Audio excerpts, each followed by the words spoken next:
할렐루야. 네, 이제 오늘 말씀은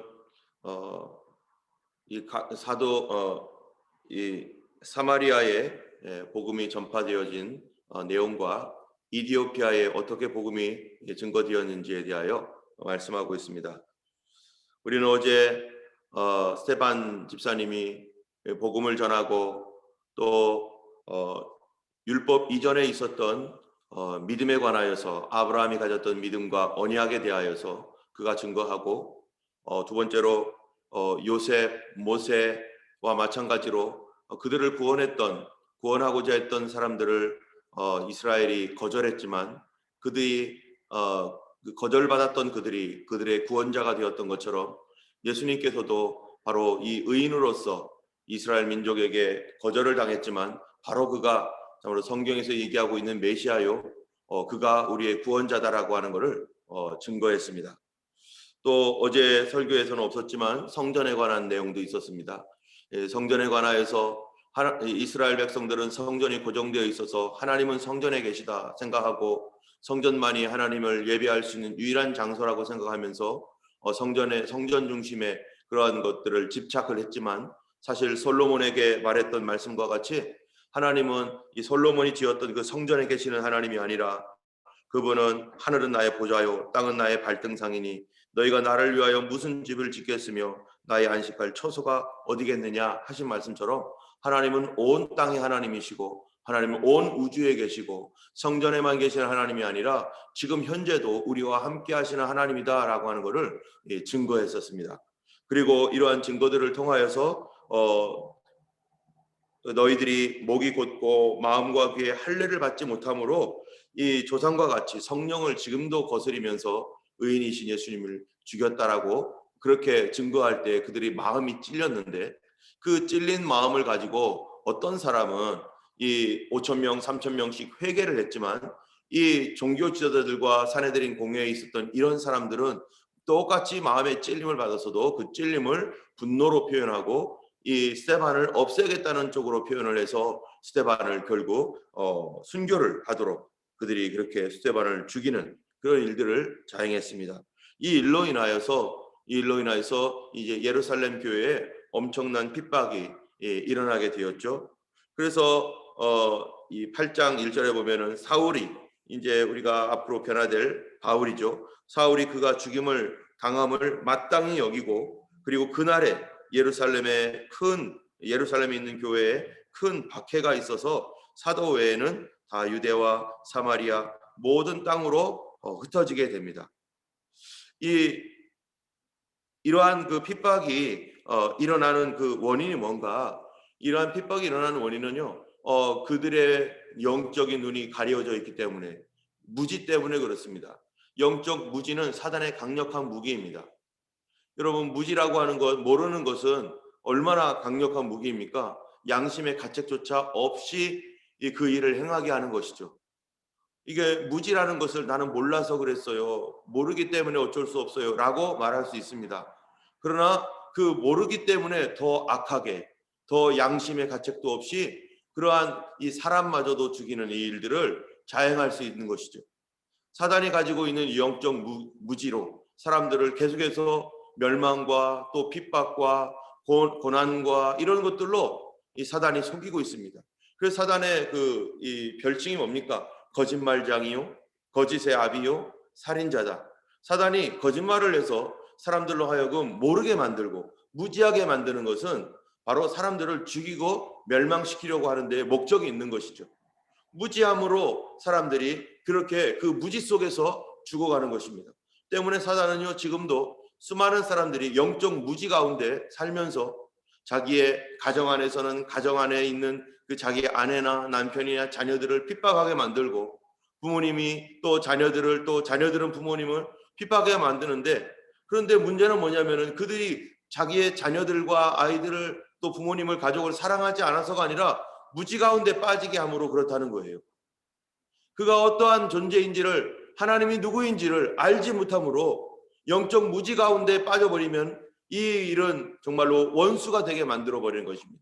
만약 그들이 예수님이 하나님의 아들인 줄 알았더라면 절대 이렇게 할 수 없었을 것입니다. 또한 예수를 믿는 믿음이 온전한 하나님께서 이제 허락하신 새로운 그 믿음의 길이라면 그들이 이 예수님을 믿는 이 교회를 핍박하지 않았을 것입니다. 또 AD 60년경에 예수님을 믿었던 사람들을 정말로 십자가에 못 박고 불에 태워서 그렇게 죽였던 그런 네로 황제, 그가 예수님이 누구인지 참으로 알았더라면 그는 그렇게 하지 않았을 것입니다. 사단은요, 사람들의 무지를 이용해서, 알지 못하는 그 무지를 이용해서 지금도 수많은 곳에서 핍박을 하고, 이슬람 속에서 핍박하고, 공산주의로 핍박하고, 많은 사람들을 어려움과 어두움 가운데 빠지게 하는 것이죠. 그렇기 때문에 사단이 하는 일이 뭐냐, 이 복음이 전파되지 못하게 만들고, 또 복음이 전파된 곳에서는 하나님 말씀을 알지 못하게 만들고, 또 교회 내에서는요, 성경 공부를 하지 못하게 만듭니다. 그래서 그냥 교회만 왔다 갔다 하면 되지 뭘 성경 공부까지 하고 무슨 그런 것까지 다 쫓아다니냐고 하지만, 우리가 무지함으로 성령의 은사에 대하여 무지하고, 하나님의 역사에 대하여 무지하고, 예수님의 구원에 대하여 무지하여 그냥 교회 다니면서도 아무것도 모르고 그냥 그렇게 살아가도록, 사단이 무지 속에서 멸망하도록, 계속해서 어두움 가운데 거하도록 그렇게 역사하는 것이 바로 사단입니다. 때문에 우리가 모르는 것은 자랑할 것도 아니고요, 모르기 때문에 우리가 얼마나 많은 범죄를 저지르고 있는지를 깨달아야 되는 거고, 그렇기 때문에 알려고 노력해야 되고, 그렇기 때문에 사람이 필요한 거예요. 오늘 사마리아 전도 이후에 이 사마리아의 내용이 나오지만, 이 사마리아를 복음을 했던 이 빌립이 어느 날 이제 사마리아 복음지에서 이 성령의 인도하심을 받아서 어디로 가라고 합니까? 성령께서 이 빌립에게 말하기를 26절에 보면은 남쪽으로 향하여 예루살렘에서 가사로 내려가는 길까지 가라. 그 길은 광야라. 다시 말하면 너 광야로 가라, 이런 얘기예요. 예루살렘에서 가사로 내려가는 그 광야길로 가라고, 광야로 가라고, 밑도 끝도 없이 이렇게 광야로 가라고 하는 메시지를 주십니다. 이 빌립은요, 뭔지도 모르고 일단 성령님의 감동 따라서 광야를 가는 거예요. 거기에 사람이 있을지 뭐가 있을지 모르지만. 그랬더니 거기에 마침 이디오피아로 가는 국고를 맡은 내시가 거기로 가고 있는 거죠. 이 국고를 맡은 내시가 거기를 갈 때 이 하나님께서 이 빌립과 만나게 하시고, 거기에서 이 내시가 이 의문이 많았던 거예요. 이사야서를 이제 이 사람이 예루살렘에서 아마 양피지에 쓰여져 있는 그러한 그 성경을 샀겠죠. 아주 비싼 값에 성경을 샀을 것 같은데요. 그 성경을 쫙 읽어보는데 이사야서 말씀을 그쪽 부분을 샀을 거예요. 읽어보는데 바로 이사야서 53장 말씀입니다. 그래서 그가 도살자에게로 가는 양과 같이 끌려갔고 뭐 이런 말씀을 보면서 이게 도대체 무슨 말인지 모르는 거예요. 이게 누구에 대한 말이지? 이사야 자신이 그랬다는 건가? 아니면 도대체 이런 일들을 당할 사람이 도대체 누구란 말인가 하면서 고민하고 도대체 모르겠네 하고 있을 때 바로 빌립을 만나게 하시고, 빌립을 통해서 그것이 바로 예수님이라는 사실을 깨닫게 하시고, 그래서 그거를 알고 나서야 이 사람이 뭐합니까? 내가 이 일을 알았으니 어찌 세례받는 것을 주저하겠느냐, 나 오늘부터 예수 믿겠다. 이 사람은 바로 이 이디오피아 내시, 이 사람이 여기까지 왔던 이유는 아마 이 사람이 유대교를 믿었던 사람인 것 같아요. 이디오피아에서 구스에서 이 유대교를 믿었든지 했던 그런 이 사람인 것 같은데, 그런데 이 사람이 성경을 사들고 가면서 거기서 예수 그리스도라는 사실을 알게 되었고, 그로 말미암아 거기서 그가 예수님을 영접하게 되고, 그 결과가 뭡니까? 이디오피아가 기독교 국가가 되는 거예요. 나중에 이디오피아가 기독교 국가로서, 그래서 지금도 이디오피아에는 많은 그리스도인들이 있습니다. 아프리카에 많은 종교들이 있고 또 이슬람도 있고 뭐도 있고 하지만은 이디오피아가 상당수가 크리스찬으로 존재하고 있는 이유는 바로 이때 복음이 전파되었기 때문이죠. 하나님께서 그 당시에 이 복음이 이디오피아 땅에 증거되어지고 전파되게 하기 위해서 주님께서 빌립을 보내주셨고, 빌립은 이디오피아의 간다게 국고를 맡은 내시를 만나게 하셔서 그를 그렇게 말씀을 깨닫게 하고 말씀을 믿을 수 있도록 무지함에서 벗어남으로 말미암아 그 한 나라가 예수님께로 돌아올 수 있는 기초가 놓여진 것은 하나님 말씀에 대한 이 이 믿음과 깨달음 때문에 그렇습니다. 때문에 누군가가 말씀에 정통한 사람이 하나님 말씀을 가르쳐 줘야 돼요. 아무한테나 이렇게만 배웠다가는 큰일 날 수 있습니다. 지금은요. 이 한국에서 이 신천지가 활동했던 이유는요. 교회가 성경 공부를 안 했고 성경 공부를 안 하니까 성도들은 갈증이 있어서 어디 말씀 공부하는 데 없나? 왜 우리 교회는 말씀을 이렇게 가르쳐 주지 않지? 또는 어떤 사람은 교회에 말씀 공부하는 것이 있어도 교회에 말씀 공부하는 거를 별로 안 좋아하고 바깥에서 자꾸 돌아다니는 사람도 있었어요. 그러다 보니까 이런 사람들, 이 뭔가 갈증이 있는 사람들을 노리고 사단이요, 이 신천지라고 하는 이 이단을 통해서 무료 성경 신학교 이런 식으로 만들어 가지고요, 여기 무료로 성경 가르쳐 준다 해가지고 광고도 내고 또 뭐 아주 훌륭한 어떠한 얼마 전에 온 그 선교사가 있는데 이 선교사가 이제 곧 가야 되는데 이 성경을 가르쳐 준다더라. 잠시 있다가 갈 거니까 이 선교사 말 좀 들어보자. 또 훌륭한 목사님이 있는데 이분의 말을 좀 들어보자. 이게 잠깐밖에 없다 하면서 이 사람한테 데려가 가지고 성경 공부를 몇 번 시키다가 이제 진짜 자기들이 훈련한 그 이단 교사죠. 이단 교사. 아, 이분이 뭐 집회에 뭐 참여를 해야 되는데 이분이 급한 일 때문에 못 왔기 때문에 우리가 어쩔 수가 없네. 다른 사람이 있다. 이 다른 사람 만나보자 해가지고요. 이 자기 신천지로 끌어들여서 이단 이만희를 하나님으로 믿게 만드는 그런 공부를 시키는데 얼마나 교활하게 시키는지 나중에 서서히 들어가다 보면은요. 이만희가 하나님이라고 고백하도록 만들어 버리는 거예요. 이러한 이 잘못된 이러한 그 가르침들이 이단들이 얼마나 많은지 모릅니다. 때문에 우리가 그 성경 공부를 하려면요. 교회에서 공부를 해야 돼요. 바깥에서 뭐하고 인터넷으로 뭐하고 하는 것은 이게 검증되지 않은 상태에서 우리가 잘 모릅니다. 여러분들이 이 인터넷 보면은요. 잘 모를 수가 있어요. 저도 어떨 때는 깜빡 속아가지고 나중에 끝으로 가면서 뭔가 좀 이상한데 보면 이단인 거죠. 이러한 사단은요. 어찌하든지 사람들을 하나님 말씀을 왜곡하고 하나님 말씀을 모르게 만들어서 그들로 하여금 양심의 가책도 없이 범죄하게 만드는데 그게 뭐였냐면은 바로 스데반의 순교였어요. 스데반의 순교로 인하여서 많은 사람들이 핍박이 일어났는데 유대교가 예수님을 메시아로 믿지 못하고 메시아로 알지 못함으로 영적 무직 속에 빠져서 사람들을 죽이는데 이 크리스천들을 이제는 핍박을 하는데요. 이게 그때 많은 사람들이 고문을 당하고 잡혀가고 심지어 죽기도 하고 여러분이 잘못된 종교 이 종교의 이름으로 불신자들보다 못한 그러한 일들을 합니다. 여러분이 믿는다는 사람들이 믿음이라는 이름으로 얼마나 많은 이 죽음 살해를 하고 핍박을 하고 그렇습니까? 적어도 믿음이 있다라면 믿음이 있는 사람이라면 하나님 말씀을 순종하는 사람이라면 그 말씀 가지고 사람을 살려야 되고 사람을 위로하고 사람을 구원해야 되는데 이 말씀 가지고 사람을 죽이는 일로 내달린다는 거예요. 이스라엘 백성들도 유대인들도 어떻게 했습니까? 어느 날 예수님께서 말씀을 전하고 있는데 아침에 가늠하다 현장에서 붙잡힌 여인을 데리고 와가지고 하는 말이 뭐였어요? 우리 율법에는 이런 여자는 돌로 쳐 죽이라고 했습니다. 선생님은 뭐라고 말하겠습니까? 그랬더니 예수님께서는요 그 율법을 가지고 이 여자를 살려줘요. 너희 중에 죄 없는 자가 먼저 돌로 쳐라. 그러니까 아무도 돌로 칠 수가 없었어요. 그리고 다 가고 나니까 증인들이 다 사라져 버렸죠. 그러니까 예수님 뭐라고 합니까? 나도 너를 정죄하지 아니하노니 하면서 율법의 말씀을 율법은 두세 사람 이상의 증인이 있어야 되는데 그 증인들도 사라져 버리니까 예수님께서도 나도 너를 정죄하지 아니하노니 다시는 가서 죄를 범치 말라 하면서 그 여자를 율법으로 살려주는데 어떤 사람은 율법으로 죽여요. 여러분 하나님의 뜻이 뭡니까? 죽이는 게 하나님 뜻입니까?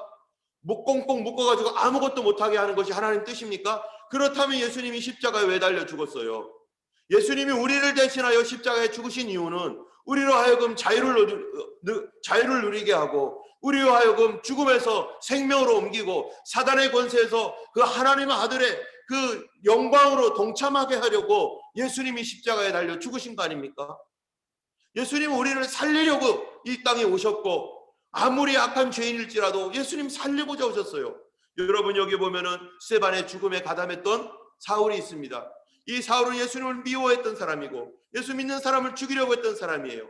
이 사람은 정말로 이 종교의 이름으로 성도들을 핍박했던 그 사람입니다.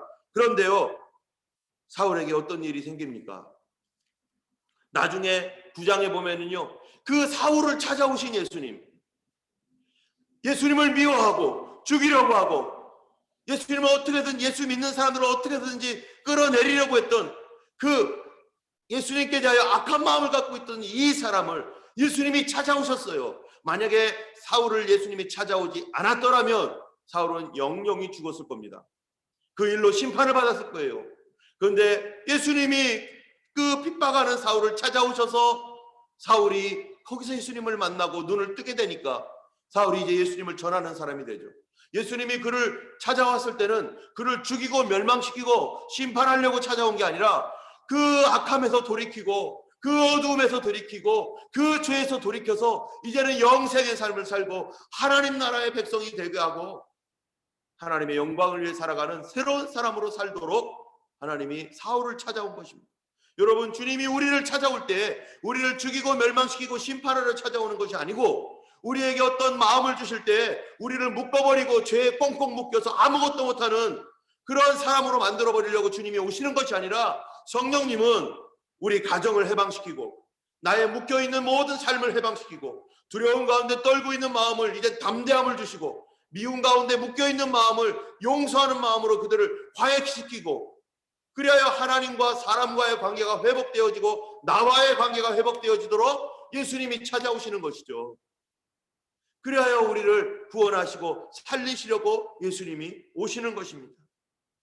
그런데 이 신앙이라는 이름으로 마귀는요, 예수님처럼 행동하면서 교회 안에서도 서로 만나서 미움을 갖게 하고 벽을 쌓게 하고 두려움을 갖게 하고 염려를 갖게 하고 그리고 내 안에서도 사단의 거짓말로 꽁꽁 묶어버려가지고 기도하지 말라고 말하고 감사하지 말라고 말하고 예배드리지 말라고 말하고 성경 공부하지 말라고 말하고 너는 자격이 없다고 말하고 온갖 거짓말로 사람들을 꽁꽁 묶어가지고 사람들을 끌고 다니는 이 사단의 역사, 그거는 성령이 아니라 종교의 영입니다.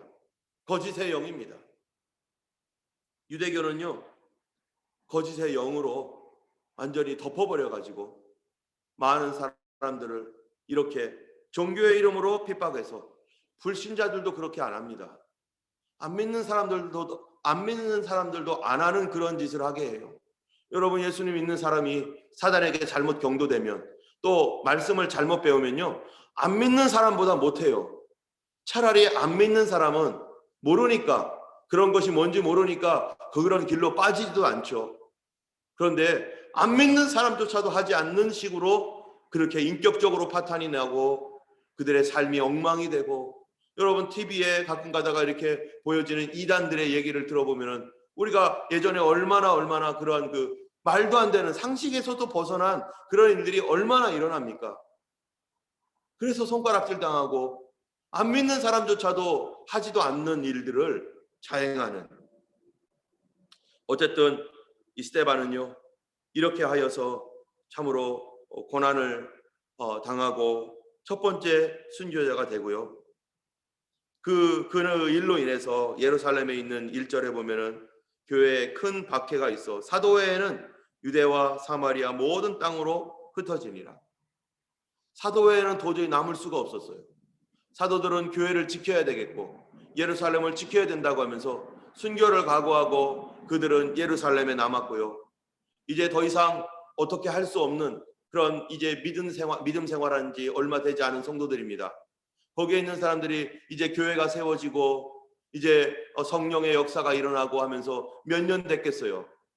몇 년 되지도 않은 상황에서 이제 나 예수 믿겠다고 이제 교회 나온 지 이제 뭐 몇 주 된 사람도 있을 거고 몇 달 된 사람, 몇 년 된 사람도 있을 거고 아니면은 예수님 계셨을 때부터 쫓아다녔던 사람들도 있었을 거고 뭐 여러 종류의 사람이 있었겠지만 초신자건 아니면은 좀 시간이 됐던 간에 사람들이 예수 믿으려면 예루살렘에 더 이상 있을 수가 없었어요. 그래서 자기의 직업도 내려놓고 자기 재산 내려놓고 챙길 것만 챙겨서 믿음 때문에 어디로 가요? 다른 곳으로 갑니다. 오직 믿음 때문에. 여러분, 아브라함이 어땠습니까? 아브라함이 어느 날 기도하다가 하나님 기도했는지 뭐 했는지 모르죠. 어느 날 하나님께서 아브라함에게 나타나셔서 아브라함아, 너는 너의 본토 친척 아비집을 떠나 내가 너에게 지시할 땅으로 가라. 처음 아브라함이 하나님 믿게 되었을 때 그는 본토 친척 아비집을 떠나 참으로 그에게 지시하는 땅으로 가라 해가지고요, 그가 생전 가보지도 않았던 가나안 땅을 향해 갔습니다. 그리고 그곳을 위협으로 받아서 지금 이스라엘 백성들이 살고 있는 거죠.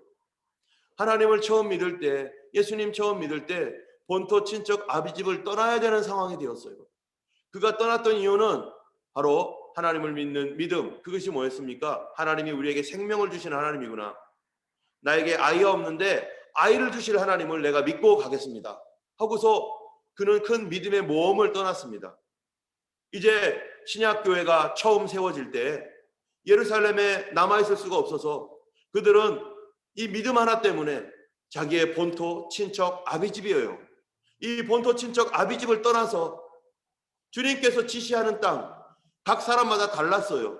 어떤 사람은 이집트 쪽으로 간 사람도 있고, 어떤 사람들은 저 위쪽 지방으로 가고 사마리아 쪽으로 간 사람도 있고, 어떤 사람들은 그 사마리아를 넘어서 이제는 로마 제국 이 이스라엘 바깥 지경으로 간 사람도 있고, 심지어 로마까지 간 사람도 있고, 유대인들이 다 흩어져 가지고 여기저기 믿는 그리스도인들이 흩어지게 되었습니다.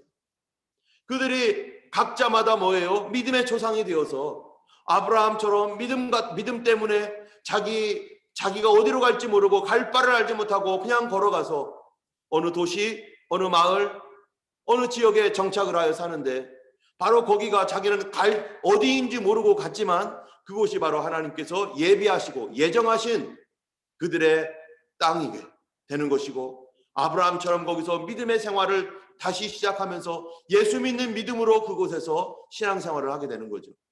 아브라함도 다 가나안 족속 이방 사람들 속에서 믿음 생활하면서 하나님을 의지했던 것처럼 이들도 참으로 아무도 알지 못하는 그곳에 가서 다시 정착을 해야 되는 그런 어려운 가운데 복음이 이렇게 전파됩니다. 하나님은 바로 이러한 식으로 복음을 전하는데, 사실 이것은 이스라엘 안에서는 이 믿는 그리스도인들에게는 큰 핍박이었고 어려움이었고 괴로움이었습니다. 그러나 사실 이 일은 하나님의 결정이었고 하나님의 계획이었고 하나님의 뜻이었었어요. 왜 그렇습니까? 바로 이 핍박이 아니면 이스라엘 백성들은 이 외국으로 또 다른 지역으로 나가기를 꺼려하고 두려워하고 싫어했습니다. 이들은 아직도 구약 성경을 가지고 있고 구약을 믿는 그러한 성도들입니다. 그 구약에 있는 메시아이신 예수님을 믿는 사람들이죠. 그런데 구약 성경에서는요, 이 더러운 음식이라든지 또 부정한 음식 같은 거 먹지 못하게 하고, 또 여러 이방인들과 사귀지 못하는 어떠한 여러 가지 그들이 가지고 있는 구전들이나 이런 거, 성경이 아님에도 불구하고 그들의 전통으로 가지고 있는 그런 생각들이 그들을 여전히 묶고 있기 때문에 바깥에 나가는 것과 또 이방인들과 같이 사는 거, 이방인 세계에서 살면서 그들의 음식을 함께 먹고 그들과 친구가 되는 것에 대한 두려움과 꺼림직함과 그런 것들이 그들은 그 속에 아직 열리지 않았었어요. 뿐만 아니라 예수님은 그들에게 뭐라고 말씀하십니까? 사도행전에 보면요, 오직 성령이 너에게 임하시면 너희가 권능을 받고 예루살렘과 온 유대와 사마리아와 땅끝까지 이르러 내 증인이 되리라. 내 증인이 될 것이라고 했는데 어디냐면 예루살렘에 있는 것이 아니라 사마리아와 땅끝까지, 유대 사마리아 땅끝까지 이르러 내 증인이 되리라라고 하는 명령의 말씀을 주시고 그들에게 성령을 부어주셨는데, 그들이 성령을 받았음에도 불구하고 어떻게 하는 겁니까? 여전히 예루살렘에 옹기종기 모여 있는 거예요. 3,000명이 회개하고 5,000명이 회개하면서 예루살렘의 가정교회가 막 생겨지고, 막 예루살렘 전역에 막 유대인들의 어떤 그 지도자들이 위협을 받을 정도로 많은 교회들이 거기에 예루살렘에 많이 막 생겨지고 있습니다. 그런데 그들은 그 예루살렘 안에만 계속해서 있지 바깥으로 나갈 생각은 눈꼽만큼도 하지 않는 거죠. 사도들도 바깥으로 나가지 않습니다. 왜냐하면 이 복음은 누구를 위한 복음이라고 생각하고 있기 때문이에요. 바로 유대인들을 위한 복음. 사마리아와 땅끝까지 이르러 내 증인이 되리라 라고 말씀하셨지만 사마리아 땅끝은 아직까지는 그들에게는 이게 꺼림직하고 주님의 말씀이긴 한데 이게 영 이게 나가질 않는 거예요, 마음이. 오랜 동안에 육신의 그런 습관이 있었고 종교적인 어떠한 그 규율이 있었기 때문에 나가지 않고 있는데, 지금 복음은 지금 나가서 이 성령의 능력으로 예루살렘이 이제 됐으니 이제 사마리아도 가야 되고 이제 유대로도 가야 되고 땅끝으로 가야 되는데 사람들이 안 나가고 있는 거예요. 안 나가니까 뭐가 오는 거예요? 핍박이 오고 그들에게 어두움이 오고, 이 어두움을 통해서 이 핍박의 시대를 통해서 그들이 뛰쳐나가 가지고 자기들의 본토 친척 아비집을 떠나서 알지도 못하는 땅에 가서 정착하고 그곳에서 말씀을 전하고 그곳에서 이방인들과 함께 살면서 이제 복음이 점점점 이 로마 전역으로 번져나가게 되는, 그래서 313년에는요 로마 전역에 기독교가 다 번지고 로마 사람들에게도 로마 황실에도 예수 믿는 사람이 생길 정도로 약 250여 년 300년이 걸린 뒤에는요 전체가 이렇게 변화되는 것이죠. 하나님께서 이 일을 계획하시고 이 300년 뒤에 이 로마가 이렇게 바뀔 것을 하나님이 이미 계획하셨고, 또한 이 땅 끝까지 복음이 전하도록 하나님 계획하신 이 계획 안에 그들은 사실 이 핍박을 하나님이 허용하셨던 것입니다. 우리 지금 코로나로 인하여서 호주가 락다운, 호주 시드니가 락다운되고 또 다른 곳은 또 락다운이 풀리기도 하고 그렇습니다. 전 세계가 이런 일들을 반복하면서 교회가 참으로 모이지도 못하고 있는 이럴 때에 하나님께서 우리에게 어느 방향을 향하여 가라고 말씀하고 계시는가?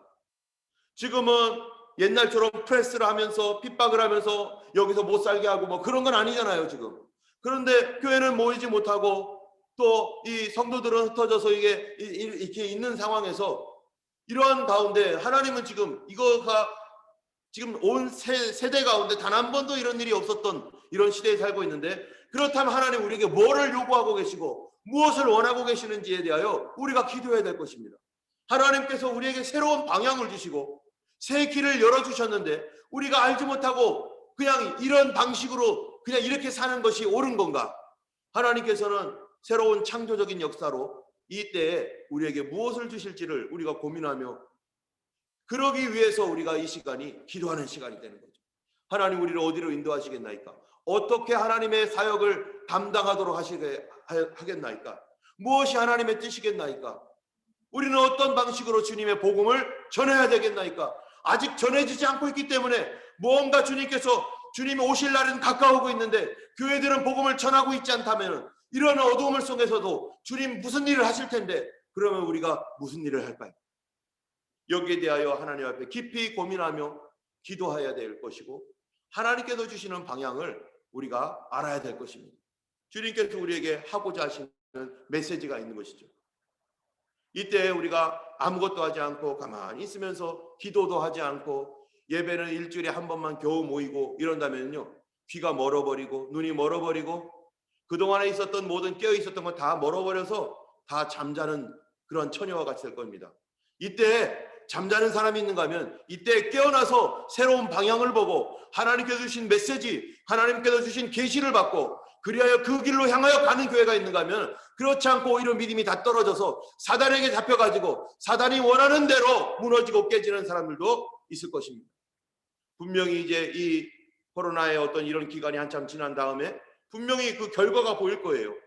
어떤 사람은 더 무너져서 사단이 원하는 대로 끌려다녀서 사단의 계획이 그들 가운데 이루어지는 사람이 있는가 하면, 어떤 사람은 하나님의 계획과 방법으로 더 새로워져서 하나님의 기뻐하시는 일을 위하여 하나님 앞에 쓰임받는 그런 성도들과 교회도 있을 것입니다. 유다와 같은 사람이 있는가 하면 정말로 베드로처럼 돌이켜서 다시 일어나는 사람도 있을 것이고 하나님 나라와 영광을 위해서 쓰임받을 사람이 있을 것입니다. 하나님은 이러한 시대에 참으로 하나님의 뜻이 있습니다. 그 뜻에 합당한 우리가 주님 앞에, 그래서 그거를 우리는 구도자라고 하잖아요. 진리를 찾는 사람들, 하나님의 뜻이 무엇이며 하나님의 방향이 무엇인지 우리가 간구하며 기도해야 될 것입니다. 여러분 개개인을 향한 하나님의 그런 계획과 뜻도 있습니다. 우리 하나님께서 나를 위한 하나님의 그 계획과 뜻에 내가 합당하게 빚어지고 만들어져서 이제 주님 오실 날 이런 신앙으로 우리가 살아가면 안 되니까 주님을 맞이할 수 있는 믿음으로 우리를 변화시키기 위해서 주님께서 이런 시대에 우리를 그 영적인 변화가 일어나게 하고 주 예수의 오실 날을 맞이할 수 있는 믿음의 사람으로 우리를 빚어주기 위해서 우리 주님께서 분명히 이 일을 하고 계실 것이고 또 다른 일들을 또한 주님께서 예비하고 계신 줄 믿습니다. 여러분, 오늘 하루도 예수님과 동행하면서 이 시간은 주님께서 우리에게 새로운 방향을 보여주실 시간이고 새로운 길로 걸어가라고 말씀하시는 시간이고 우리가 있었던 이 일들이 어떠한 것인지 다시 돌아보는 시간이고 우리의 믿음이 다시 점검되어지는 알곡으로 다시 바뀌어지고 사명으로 바뀌어지는 그런 시간이 될 줄로 믿습니다. 오늘도 예수님과 동행하시는 그런 거룩한 하루 되기를 주님의 이름으로 축원하고 우리의 구원자이신 예수님께서 우리의 삶을 구원하시고 인도하고 계십니다. 기도하겠습니다. 걸어가신 주님 감사합니다. 오늘도 하나님 귀한 시간 허락하셔서 예수의 이름으로 함께 모여 아버지 하나님이여 기도하게 하시니 감사합니다. 참으로 이 자리에 계신 주님은 우리 성도들이 있는 그 장소에도 여전히 우리와 함께 계시고 아버지 그곳에도 임재하시는 줄 믿사오니 성령의 임재 안에서 우리가 하나로 믿음으로 살게 하여 주시옵시고 온 교회가 하나님 무지 속에서 벗어나서 하나님의 뜻이 무엇인지 깨닫게 하여 주시며 사단은 우리를 어두운 가운데서 무지 속에서 살게 하려고 하지만 그러나 하나님은 우리로 이때에 아버지 하나님의 방향과 하나님의 뜻을 알게 하여서 아버지 사단의 무지와 아버지 그들의 어둠을 뚫고 하나님의 그 거룩한 빛과 사명의 길로 아버지 하나님의 더 많은 사람들을 구원하는 길로 우리를 이끌어 가실 줄로 믿습니다.